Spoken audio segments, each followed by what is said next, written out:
UFC on ABC 5, Emmett vs. Topuria will be this weekend. I'm going to give you a full card prediction and breakdown starting from the prelims to the main event. Here we have 14 fights on the card, I believe, and all the fights actually look really good. I'm super pumped for this card. I think this one, as of right now, has the potential to be card of the year. Not saying with the potential cards that we might get because there's still a Connor card out there and a bunch of other fights that could happen, and those cards actually look pretty good upcoming. But so far in this year, I think this could have the potential to be the card of the year just looking at some of the fights on this card. So I'm really excited for it. Starting off, we have Tatsuro Taira versus Kleydson Rodrigues. Taira, 13-0, 23 years of age, 70 inches of reach. Rodrigues, 8-2, 27 years of age, 67 inches of reach. Taira will have a 3-inch reach advantage in this matchup. I am going to go with Tatsuro Taira in this matchup. I think he does way better on the ground here. I think he might get an early finish as well. I think Kleydson Rodrigues definitely has a deficiency there on the ground, or at least Tatsuro Taira just is really good on the ground, because I think Tatsuro Taira in general at flyweight is one of the better prospects, if not the best upcoming prospects in the division. I think we saw Amir Albazi. I think he lost to Kai Kara France before then. He lost like the first round to Alessandro Costa. Costa had a really good performance in the first round against Albazi at least. And then Amir Albazi figured it out later on. But just performance-wise, I think we've seen a lot more out of Tatsuro Taira than a guy like Amir Albazi, or because Albazi does have finishes, so I guess I'll kind of give him that. But even a guy like Muhammad Mokaev, I'm not going to go too much on Steve Erceg yet because it was a short notice debut, which he did look super impressive. But I think in general, the guy at 23 years of age looks incredibly good in this division. So I'm going to go with Tatsuro Taira. Maybe he gets a first round submission in this one. I think he's just way better on the ground here. 95% of Tapology says Tatsuro Taira here. 70% by submission within that 95. So yeah, I'm going to go with Tatsuro Taira in this matchup. Up the card, we have Jamall Emmers versus Jack Jenkins. Emmers, 19-6, 33 years of age, 74 inches of reach. Jenkins, 11-2, 30 years of age, 68 inches of reach. Emmers will have a 6-inch reach advantage in this matchup. Emmers coming off a good win over Kusian Askabov. People were kind of hyping him up. He was a 23-0 prospect. Ended up losing that fight to Jamall Emmers. Jack Jenkins made his UFC debut against Don Shainis, I believe, on the UFC 284 card. Looked really good in that fight. Did kind of make it a little interesting. He brought Don Shainis to a decision, so depending on how you view Don Shainis, I guess, is how you view kind of Jack Jenkins at this point. But he looked really good in that fight. He has some really nasty leg kicks, and I think he'll do really well against Jamall Emmers. I think he'll just mix it up on him, use his takedowns, look really good on the feet, chop his legs up. I think maybe this one will probably go 29-28 decision for Jack Jenkins. I think maybe he tears up that leg, invests later on in this fight. Maybe Jamall Emmers gets it early, like a round early on, and then Jack Jenkins, of course, just ripping the leg, stopping some of the movement of Jamall Emmers, using some of that distance, and maybe he pressures a little bit more here, mixing the takedowns and stand-up, and I think he wins this one by decision. 66% for Jack Jenkins on Tapology. It is a closer fight in general, but I do think he wins this one by decision. Looked at least balanced and a decent fighter in his last matchup, so that's why I'm taking Jack Jenkins in this one, but Emmers does have a solid chance.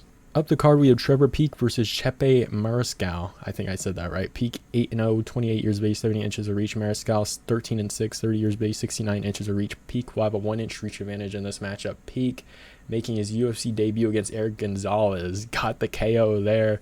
I said before that fight that you guys got to watch out for Trevor Peek. Like he's like on the Contender Series, he's one of my favorite fighters just because of how entertaining his fight style is. He's so weird throwing punches. It's just so fun to watch.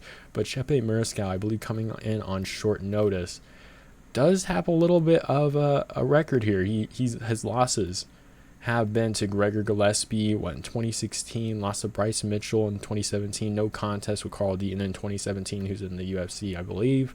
Joe Anderson Brito, he lost to by KO. That was actually a really brutal KO too in 2019. That was very brutal.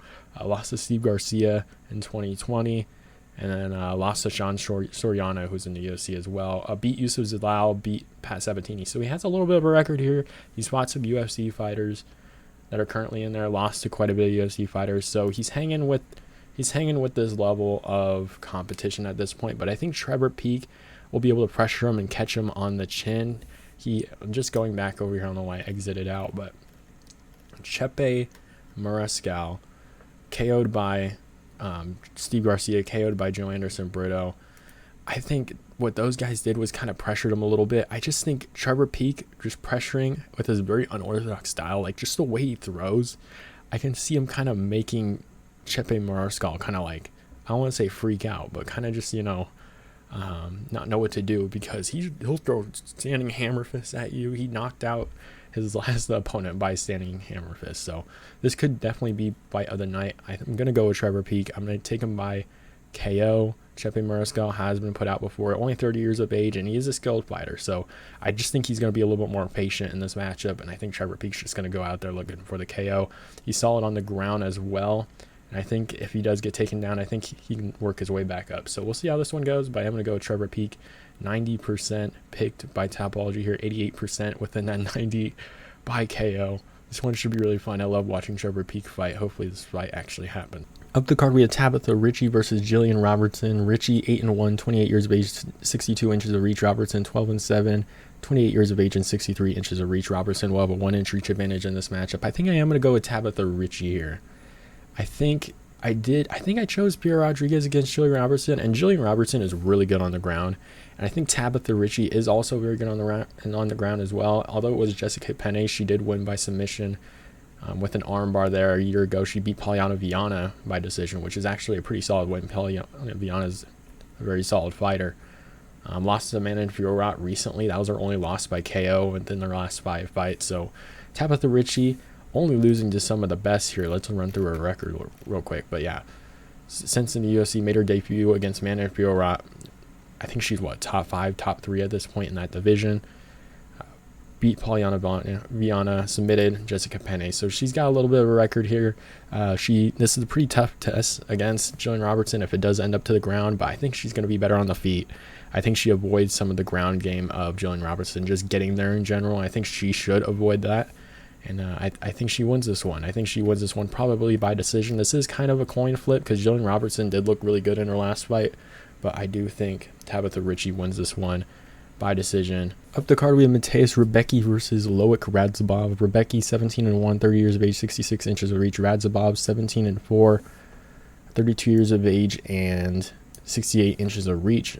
Radzhabov will have a 2-inch reach advantage in this match. Rebecki, his last fight was a win over Nick Fiore, who I think he just lost to what's his face? Nick Fiore just lost to Chase Hooper, I think, right? Yeah, lost to Chase Hooper by decision. Chase Hooper looked really good on the feet against him as well. Same thing kind of with Mateusz Rebecki. Rebecki had a decent performance there, won by decision. Beat Rodrigo Ladio by submission on the Contender Series against Loik Radzhabov. Made his UFC debut against Esteban Ribovics, which, I don't know, that was a very interesting fight. He definitely got beat on the feet a little bit more and had to rely on his takedowns, but Ribovics was able at certain points to reverse some of those positions. So I don't know. I think Rebecki, I really liked him on the contender, or at least coming into the Contender Series, and I liked him against Fiore. But I'm not too sure about this one. I think Loik Radzhabov actually showed some solid skill on the feet against Ribovics. I think he landed some really good punches on him, had some decent power in his hands, and I think a guy like Mateusz Rebecki, who kind of just goes out there and just hunts you down, looking for the body, like he just pressures you. I think the dynamic in this fight will be really interesting. This fight's either going to be really good or it's going to be really, really sucky. And I think if you're following, I don't know, I guess it kind of depends because it is getting split out. If this was after the Trevor Peek fight, I'm like, okay, maybe this one is actually kind of like they go after each other because Rebecki is good on the ground as well and he can defend some of these takedowns from Radzhabov. But I guess we'll kind of see what happens here. I'm going to go with Radzhabov. I think he's going to be better defensively after the first round. I think I can see Rebecki kind of just pressuring him, tiring him out, or getting tired out a little bit, maybe trying to mix in some takedowns. Doesn't happen. And maybe Radzhabov does implement some takedowns, make some work. And I think he does tire out because in the last fight against Fiore, he does kind of tire out a little bit more here. He does look for body shots too, Rebecki does. So maybe he's able to implement that on Radzhabov and kind of tire him out and kind of make this a little bit more equivalent on the pacing if Rebecki does try to pick it up a little bit more. So it is more of an even fight that way. But I think Loik Radzhabov, second or third round, is going to make Rebecki work and he's probably going to tire him out. So I think he wins this one by decision. But I can see this one going either way. 68% for Rebecki from Tapology here by decision. I don't know. I like Rebecki, but I think this one's a very interesting matchup. I'm just going to take the underdog here. I think Radzhabov did look decent on the feet for a guy, like, for fighting a guy against Ribovic, or a guy in Ribovic's, who is good on the feet as well. He was cracking him with some punches, so I think he can do the same here. Rebecki's kind of open on the feet a little bit, so I'm just going to take the underdog here. I think he can get it done, but we'll see. I think Rebecki's a solid prospect as well. So up the card, we have Randy Brown versus Wellington. Turman. Brown, 16-5, 32 years of age, 78 inches of reach. Turman, 18-6, 26 years of age, 72 inches of reach. Randy Brown will have a 6-inch reach advantage in this matchup. I am going to go with Randy Brown. He is coming off a loss to Jack Della Maddalena by rear naked choke. Jack Della Maddalena it's Jack Della Maddalena. I mean, it's not a bad loss to have. Beat Francisco Trinaldo by decision. Won against Chaos Williams by split decision there. Easily could have lost that fight. Beat Jared Gooden by decision, and then beat Alex Oliveira by a rear naked choke. Wellington Turman coming down from the middleweight division after loss to Andre Petrosky by decision. Beat Misha Serkinov by an armbar. Beat Sam Alvey by split decision. Very interesting there. Lost to Bruno Silva by KO. And lost to Andrew Sanchez by KO. So I don't know. I think for Wellington Turman coming down to the welterweight division, I think Randy Brown's just going to be able to use his distance a little bit more here, because he is very rangy. 78 inches of reach, 6-inch reach advantage in this matchup. I think he's a very rangy fighter. I think he can keep his distance, and I just see him defending some of these takedowns from Wellington Turman. Turman kind of held his own a little bit more in the Petrosky fight. I think Petrosky is actually a very solid wrestler in general, and kind of showing it in the UFC that he's a solid fighter in the middleweight division. So by all means, middleweight doesn't have too much skill in general, but I think Randy Brown gets this one done. I think he does good on the feet. I think he's able to stay out of trouble on the ground. I think he gets this one done by decision. 93% agree with me in this matchup. 31% are saying by KO. I don't know if I necessarily see that. I guess there's a chance for it. I think Randy Brown just able to keep a distance, outpoint him for a decision in this matchup. Up the card, we have Justin Tafa versus Austen Lane. Tafa 6-3, 29 years of age, 74 inches of reach. Lane 12-3, 35 years of age, 80 inches of reach. Lane will have a 6-inch reach advantage in this matchup, which will be very interesting, but I think if he stays on the feet, he's probably going out cold. I'm going to be completely honest. I forgot the UFC even got this guy on the Contender Series. It's been 8 months since that fight he did have on the Contender Series against Richard Jacoby. Won by KO there, but I can just see Austen Lane kind of just feeling it out on the feet. He really should go for takedowns here, but I do think he'll probably attempt a takedown a little bit too late. I think you'll see Justin Tafa kind of catch him on the chin, look for a takedown, it'll be messy, and I think Tafa kind of just defends it a little bit more and ends up KOing him in the first round. That's what I have it here, as maybe Austen Lane can come out with something decent here and impress a little bit more here, but I am going to go with Justin Tafa. Insane KO power, last spot, 4 months ago, I believe, on the UFC 284 card, and knocked the sense into Parker Porter. I think Parker Porter started losing weight after that fight, so made some business decisions for Parker Porter there, and ended up winning his next fight there too. But I think Tafa wins this one by KO. 81% for Tapology agrees with me. Surprisingly, 20% for Austen Lane here on Tapology. I can definitely kind of see it. Wait, Austen Lane by KO is very interesting for sure, but I think Justin Tafa KOs him. I'm being completely honest. I think it's just a messy takedown after he hurts him. That's what I have for this one. Up the card, we have Zhalgas Zhumagulov versus Joshua Van. Zhumagulov 14-8, 34 years of age, 66.5 inches of reach. Of Van 7-1 and 21 years of age here. They don't have the reach listed for this matchup, but Zhalgas Zhumagulov, a very unlucky guy. Lost 4 of his last 5. Lost to Charles Johnson by split decision. Probably should have won that fight. You could probably say the same thing about the Jeff Molina fight as well. Lost to Manel Cap by KO. Beat Jimmy Rivera by submission. Or sorry, Jerome Rivera, not Jimmy Rivera. And then lost to Amir Albazi by decision. I believe he was supposed to fight last week, I think. And it got postponed to this one. Now he has to fight a guy on short notice against Joshua Van. Or a guy coming in on short notice against Joshua Van, which Joshua Van's a very solid fighter in general. Maybe he'll be something good. He's only 21 years of age. Maybe he'll be something good down the road in a year or two, and he starts to develop a little bit more. But I think Zhalgas Zhumagulov wins this one for sure. Again, 64% for Zhumagulov, 36% for Van. Kind of shows what people are thinking about this fight. We'll see what happens. Let's get some more flyweight prospects in there. I don't mind it. All these guys coming in like below 25 years of age. That's awesome for the flyweight division. You kind of need some of those more fresh prospects, especially for that division. So it's cool seeing all those guys go in there, but I do think Zhumagulov wins this one by a decision. Maybe Joshua Van is a little too early for this fight, I guess. Maybe give him a year or two, and I think he can actually be a solid fighter, but I guess we'll kind of see what happens here. He definitely has a chance to win this fight, but I am going to stick with Zhumagulov. Up the card, we have Neil Magny versus Philip Rowe. Magny, 27-10, 35 years of age, 80 inches of reach. Rowe, 10-3, 32 years of age, 80.5 inches of reach. For this matchup, I think I am going to go with Magny. His last fight was a loss to Gilbert Burns by submission rather quickly in that matchup for sure. Beat D-Rod by submission in that matchup. Lost to Shavkat. Beat Max Griffin by split decision. Beat Jeff Neal by decision, which is a great win to have. For Philip Rowe's last fight was a KO win over Nico Price, which is a solid win to have. Beat Jason Witt by KO. Beat Orion Kosi by KO. Lost to Gabe Green by decision, which is an interesting one, and beat Leon Shabazian on the Contender Series. For Neil Magny, the reason why I'm probably going to take him here is because he is such a weird fighter. You kind of just have to look at his wins and losses in general. I don't want to say he's inconsistent, but he has wins over Jeff Neal, and he's a pretty high-ranked fighter at least. After that in general, and Li Jingliang. So very weird wins in general, but if you see the guys he loses to, lost to Gilbert Burns, lost to Shavkat Rakhmonov. I believe Shavkat's ranked number 6 right now.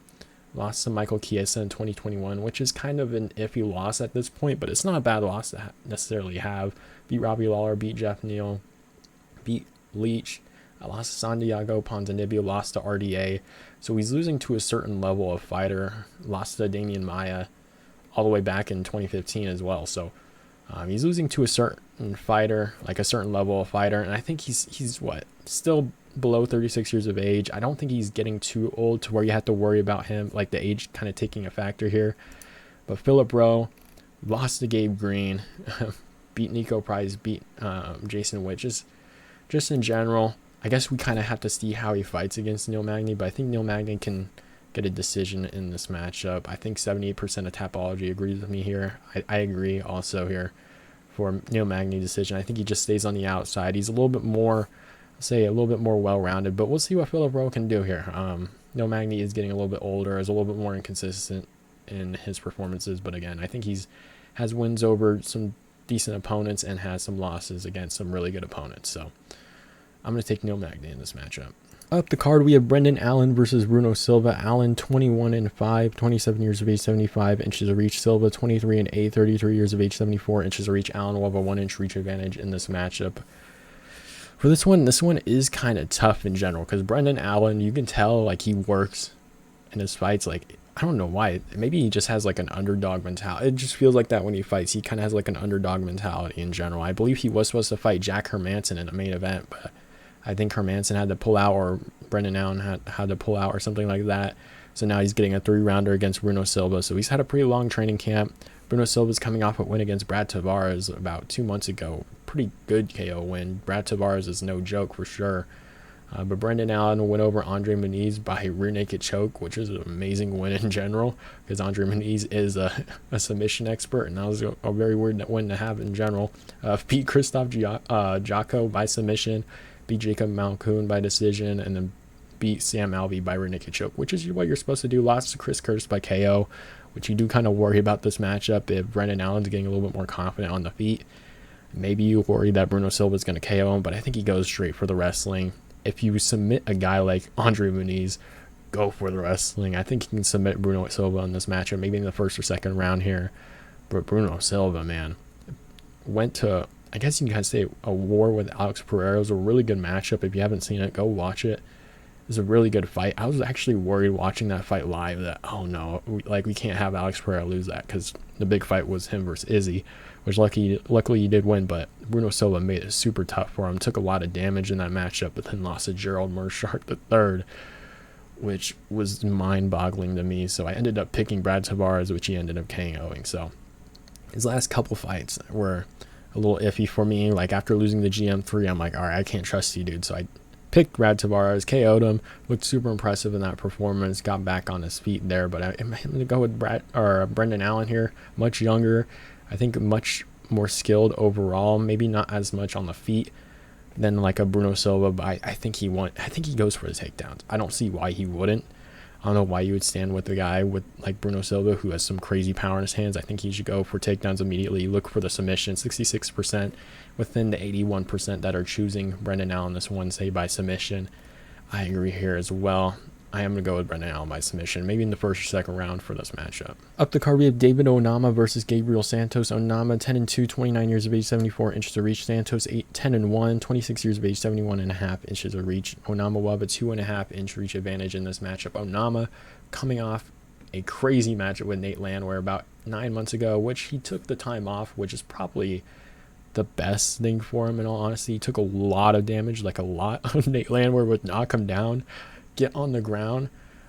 Onama would barely be like surviving there and like defending, and Nate Landwehr was like, get up, and he would just keep getting knocked down. So he probably took a lot of damage, like a lot of bad damage as well, for a pretty decent prospect coming up. Lost to Mason Jones on his debut, beat Gabriel Benitez by KO, beat Garrett Armfield by submission, then ran into the train and took a lot of damage. So I'm happy he took 9 months off, but how much did that fight take off of him in general? He's only 29 years of age, so maybe not. But Gabriel Santos made his debut, I believe, on the UFC 283 card, I want to say, against Lerone Murphy.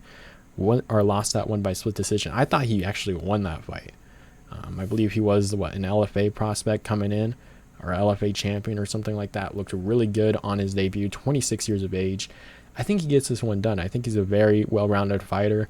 I think he wins over David Onama. David Onama just lost to Nate Landwehr. As much as I love Nate Landwehr, he's not the most consistent fighter in general, especially in the first round, but lost to a very powerful guy in Dan Ige. So Dan Ige is pretty much a ranked fighter, so not necessarily a bad loss for Nate Landwehr, but kind of puts things in perspective a little bit more here. I am going to go with Gabriel Santos. I think he's going to be better on the feet and better on the ground. So I'm going to go with him here. Still young, 26 years of age. I think he's still going to improve as well. Good prospect coming up there. Maybe his full potential is maybe right outside that ranked top 15 area for Gabriel Santos, or maybe if he shows some more stuff on the ground and on the feet, maybe you can get a little bit higher in that ranked division as it starts to reset a little bit more. But I am going to go with Santos in this matchup. Tapology agrees, 67% for him, 33% for Onama, which is interesting. I guess you can kind of choose Onama in this one, but I agree for decision for Gabriel Santos here.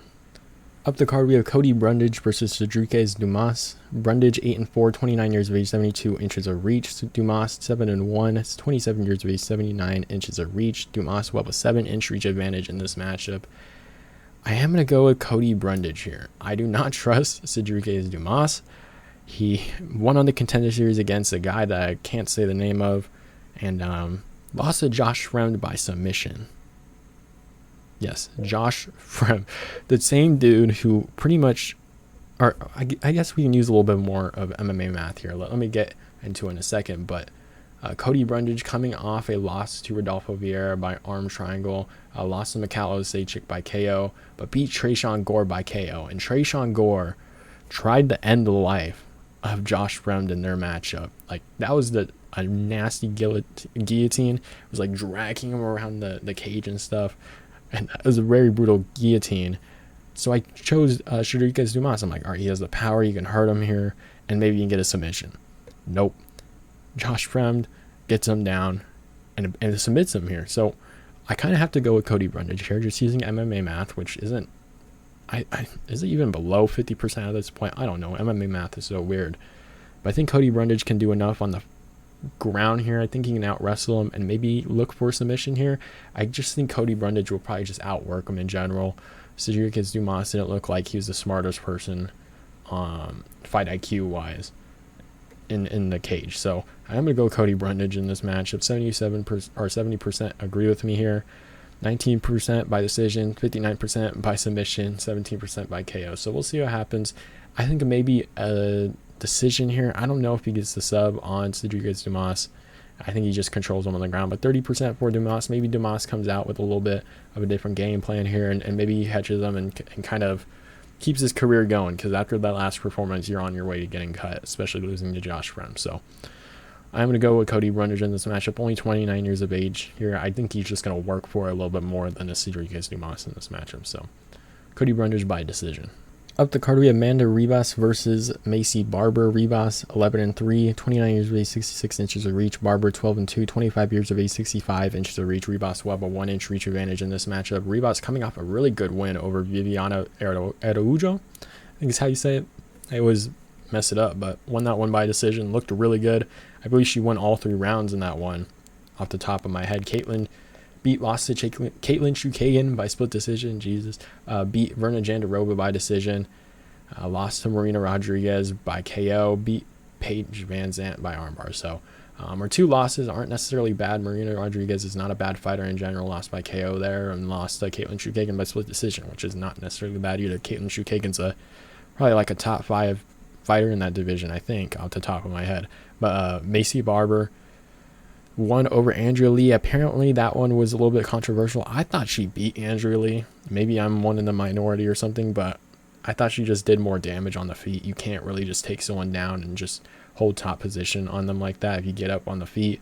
I think she outdamaged her. I think I had it like, I don't want to say rounds that I had it in, but I remember it being like a 1-1 going into the last one or something like that. It was like it should have been 29-28 for Macy Barber. That's what I had in that one. I thought she just did more damage on the feet, did a little bit more there.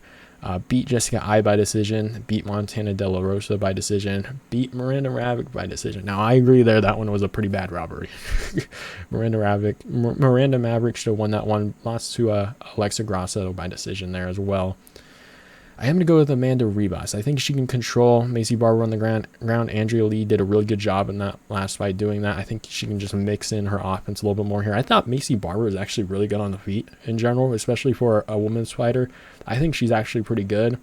Just looking at her last fight against Andrea Lee, she actually, like, technicality-wise, the form of her punches did not look like a lower-level women's MMA fighter, but I think Amanda Ribas will be able to just take her down, control her, use some of that offensive grappling, and then beat her that way. I think she can probably mix it in on the feet as well, just give her that takedown threat in general, and win the fight by a decision. Maybe 29-28 here. Maybe Barber does a little bit more, like more damage in a round, and maybe she wins a decision here. She tends to get some close decisions here, especially what some people think of Andrea Lee, and then of course the Miranda Maverick. So 71% agree with me for the Ribas matchup in here. Maybe 29%. Probably half of them think that she's probably going to end up robbing Ribas and winning it. So, but I do think Ribas does win this one.